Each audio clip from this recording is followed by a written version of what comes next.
My diabetic son called me crying. My wife said, I took away his insulin pump because he didn't do his chores. He can have it back after dinner. I replied, stay right there. Then I called 911 for child endangerment and rushed home with police. When she tried to tell the officers, it was just parenting.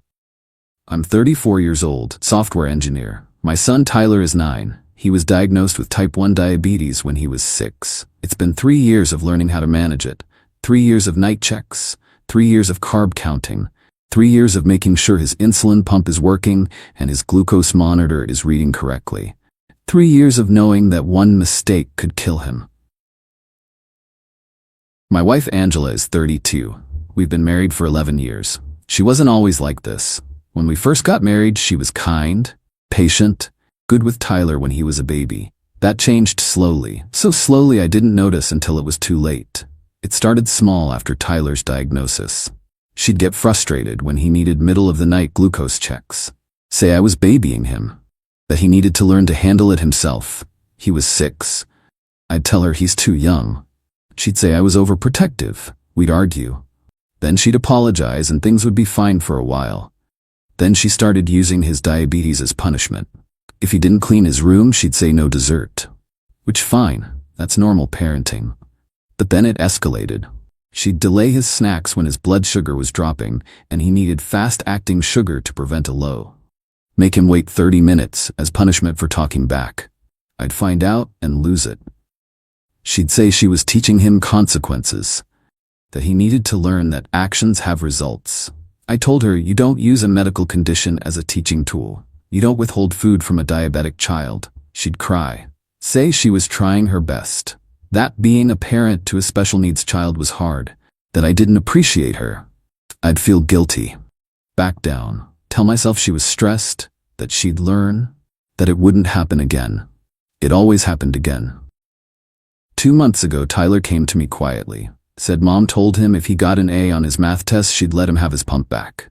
I said, what do you mean let you have it back? He said she took it off that morning because he didn't make his bed.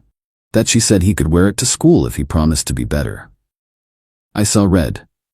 Found Angela in the kitchen. Asked her what the hell she was thinking.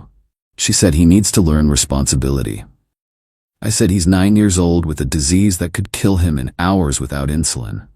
She said I was being dramatic, that the school nurse had insulin, that he'd be fine for a few hours, that I undermined her parenting constantly. I told her if she ever touched his medical equipment again, I'd leave. She stared at me, said you'd break up our family over this. I said I'd do whatever it takes to keep Tyler safe. She didn't say anything, just walked away. I thought that was the end of it. I thought she understood. Yesterday I was at work, big presentation for a client, phone on silent in my pocket. Meeting ran 2 hours.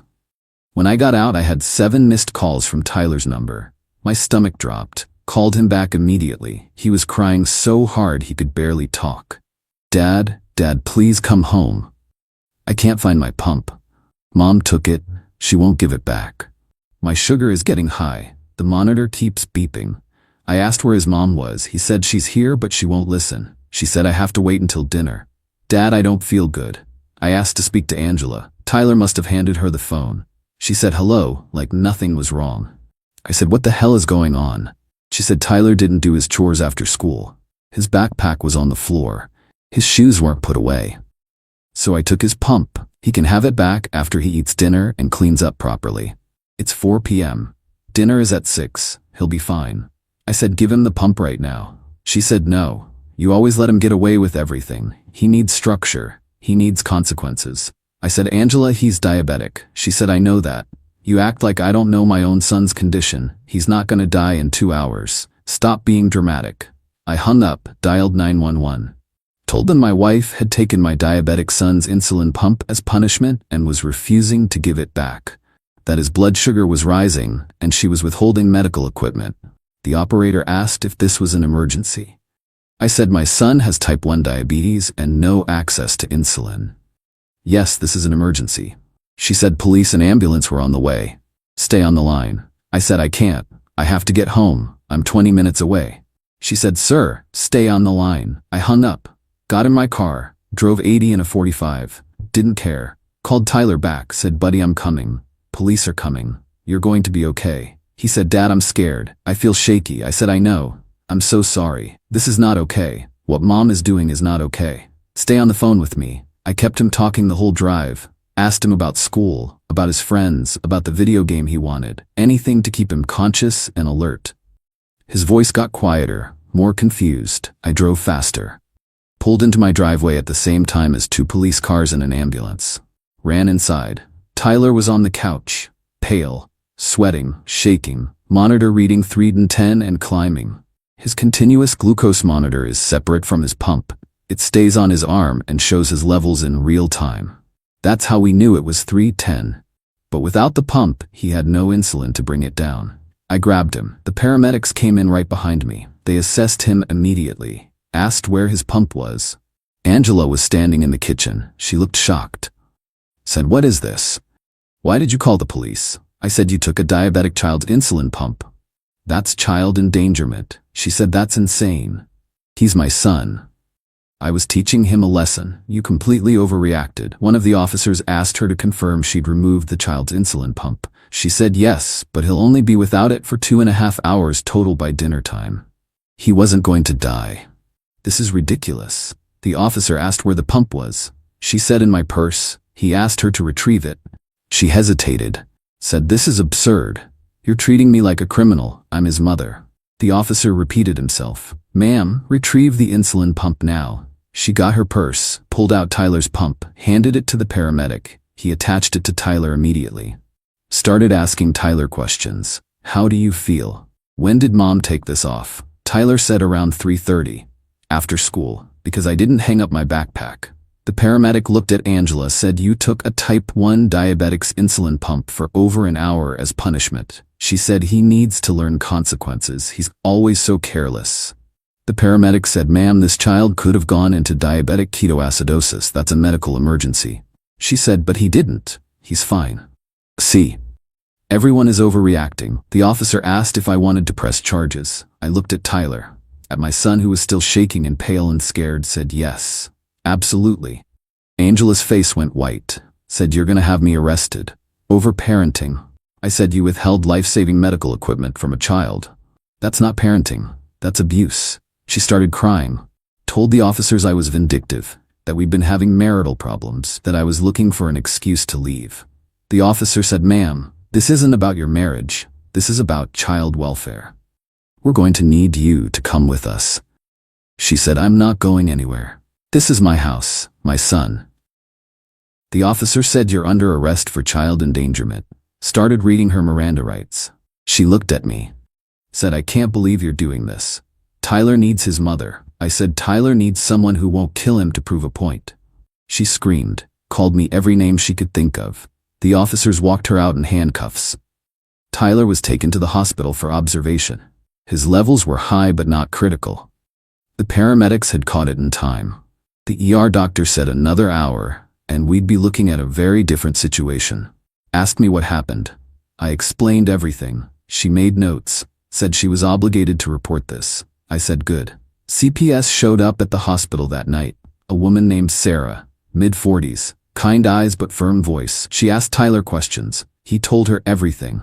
About the other times. About Mom taking his pump before. About the delayed snacks. About being told he was being dramatic when he said he felt sick. Sarah wrote it all down. Then she talked to me. Asked why I didn't report this before. I said I thought I could handle it. That I thought Angela would stop. That I didn't want to break up my family. She said, "You didn't break up your family. Your wife did, when she decided to use your son's medical condition as a weapon." I just sat there. She was right. Sarah said Tyler couldn't go home if Angela was there. I said she's in jail. Sarah said she'll bond out, probably tonight. Until the court case is resolved, Tyler needs to be in a safe environment. I said he'll be with me. I'll make sure of it. She said we're going to need to do home visits, monitor the situation, make sure he's safe. I said whatever you need. Angela bonded out at midnight. Her sister paid it. She called me 47 times in 2 hours. I didn't answer. She left voicemails, crying, screaming, saying I'd ruined everything, that she'd lose her son. That CPS was going to take Tyler away because of me.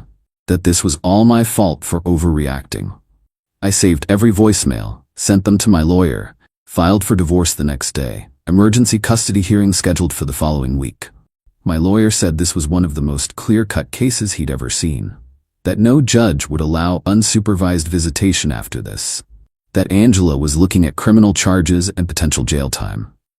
Tyler stayed with me at a hotel for the entire week leading up to the custody hearing. Didn't want to go home. Said the house reminded him of Mom yelling. Of being scared. Of thinking he was going to die because he didn't hang up his backpack. I held him while he cried. Told him none of this was his fault. That Mom was wrong. That what she did was not okay. That he'd never have to worry about his pump being taken again. The custody hearing was brutal. Angela showed up with her lawyer. Tried to play the victim. Said I was alienating Tyler from her. That I'd called the police to be vindictive. That she made one mistake, and I was using it to destroy her relationship with her son. Her lawyer argued that every parent makes mistakes, that this was blown out of proportion. My lawyer played the voicemails, the ones where she screamed that Tyler was being dramatic, that he was fine, that I ruined everything. Played the 911 call where I was begging the operator to send help. Played Tyler's call to me where he was crying and confused. The courtroom was silent. I watched Angela's face. She looked down, couldn't watch herself being exposed. Then he called the paramedic who responded. Asked him to describe Tyler's condition when they arrived. The paramedic said the child was pale, diaphoretic, confused, blood glucose was over 300 and rising. Another hour without intervention and we'd be looking at DKA, diabetic ketoacidosis. He explained to the court what that means. Nausea, vomiting, rapid breathing, confusion, coma, death. All from lack of insulin. He was asked if this was a medical emergency. He said absolutely. 100%. There's no scenario where withholding insulin from a type 1 diabetic is safe, ever. For any amount of time. The lawyer asked if he'd seen cases like this before. He said once. A babysitter who didn't understand diabetes. We reported it to CPS immediately. That child was removed from the home that night. Then he called the ER doctor, the CPS worker. All of them testified about the danger Tyler was in. About the pattern of behavior. About the risk of death. About how this wasn't a one-time mistake, but a pattern of using his medical condition as control. The judge looked at Angela. Said, "Ma'am, do you understand that type 1 diabetes is a life-threatening condition?" Angela said yes. The judge said then, "Explain to me why you thought it was appropriate to withhold insulin from your son." Angela said, "I just wanted him to learn responsibility. I didn't think 2 hours would hurt him." The judge said, "You didn't think. That's the problem. That's the recurring theme here. You didn't think about your son's safety. You didn't think about the medical risks. You only thought about your need to be obeyed. You put your need to control your child above his need to live. That's not parenting. That's abuse." The judge continued, "I've been on the bench for 23 years. I've seen a lot of custody cases, a lot of parents who made mistakes. But this isn't a mistake. Mistakes are accidental. This was deliberate. You deliberately took life-saving medical equipment from a child. You deliberately ignored his pleas to give it back. You deliberately let his blood sugar rise to dangerous levels. And when confronted, you showed no remorse. You blamed everyone else. I'm granting full custody to the father. You'll have supervised visitation once per week pending the outcome of your criminal case. If you're convicted, you'll lose visitation entirely. Court-appointed supervisor only. You'll pay for the supervisor. You'll attend parenting classes. You'll attend therapy. And if you violate any of these terms, you'll lose visitation permanently." Angela started sobbing. Said, "Please don't take my son from me." The judge said, "You did this to yourself." This hearing is adjourned. Tyler and I went home that day. Back to our house, I packed up all of Angela's things. Her sister picked them up. Angela wasn't allowed within 500 feet of the property per the restraining order the judge had issued at the custody hearing. She tried to violate it twice. Police were called both times. She was arrested again, bonded out again. Her criminal lawyer told her to stop. The criminal trial took 3 months. Angela pleaded not guilty, said she was just disciplining her child, that she didn't mean any harm. The prosecutor brought in expert witnesses, endocrinologists, diabetes educators. All testified that withholding insulin was life-threatening, that a child Tyler's age could die in hours without it, that this was absolutely medical neglect and abuse. One expert, a pediatric endocrinologist with 30 years experience, explained to the jury exactly what happens when a type 1 diabetic doesn't get insulin. Your body can't process sugar without it. The sugar builds up in your blood. Your body starts breaking down fat for energy instead. That creates ketones. Ketones are acidic. They poison your blood. Your blood becomes acidic. Your organs start shutting down. You go into a coma. You die. This process can happen in hours for a child. He was asked how long Tyler had before he'd be in serious danger. He reviewed Tyler's medical records, his weight, his typical insulin needs. He said based on these factors and the blood glucose reading of 310 when paramedics arrived, Tyler had maybe 2 more hours before DKA would begin. Maybe 3 if he was lucky. Angela had taken the pump at 3:30, said he couldn't have it until after 6 p.m. dinner. That would have been 2.5 hours minimum. Then she would have made him eat dinner first, clean up, maybe another 30 to 45 minutes. He would have absolutely been in DKA. No question. The prosecutor asked what would have happened if Tyler went into DKA at home with a mother who was still refusing to give him his pump. The doctor said that child would die. Angela's lawyer objected. Speculation. The judge overruled. The doctor is providing medical expert testimony. Answer the question. The doctor said without immediate medical intervention, a child in DKA will die. If the mother was still withholding the pump, still refusing to acknowledge the emergency, that child would not receive intervention in time. He would die. The jury looked at Angela. She was crying. Her lawyer tried to salvage it. Asked if the doctor could say with 100% certainty that Tyler would have died.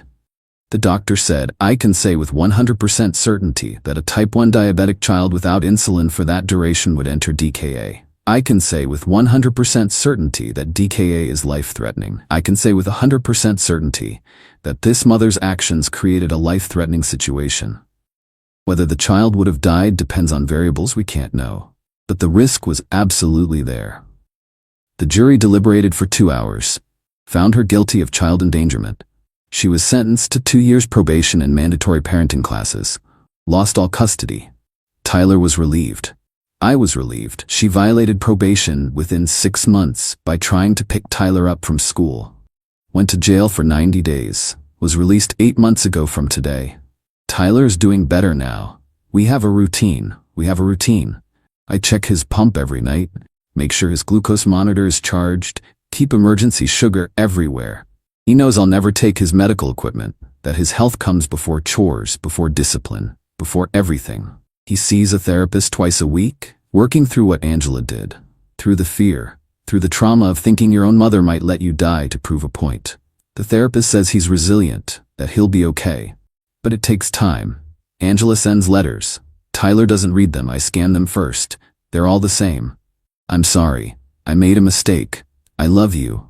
I miss you. Please forgive me. The therapist says Tyler isn't ready. Maybe he never will be. That's his choice. I support whatever he decides. People ask me how I didn't see it coming. How I stayed with someone who would do this. The truth is it was gradual. Small things that got bigger. Boundary pushing that became boundary crossing. I thought I could manage it. I thought I could protect Tyler and keep our family intact. I was wrong. I should have left the first time she delayed his snack as punishment. The first time she used his diabetes as leverage. I should have documented everything and gone to court then. But I didn't. I tried to fix it, to reason with her, to make her understand.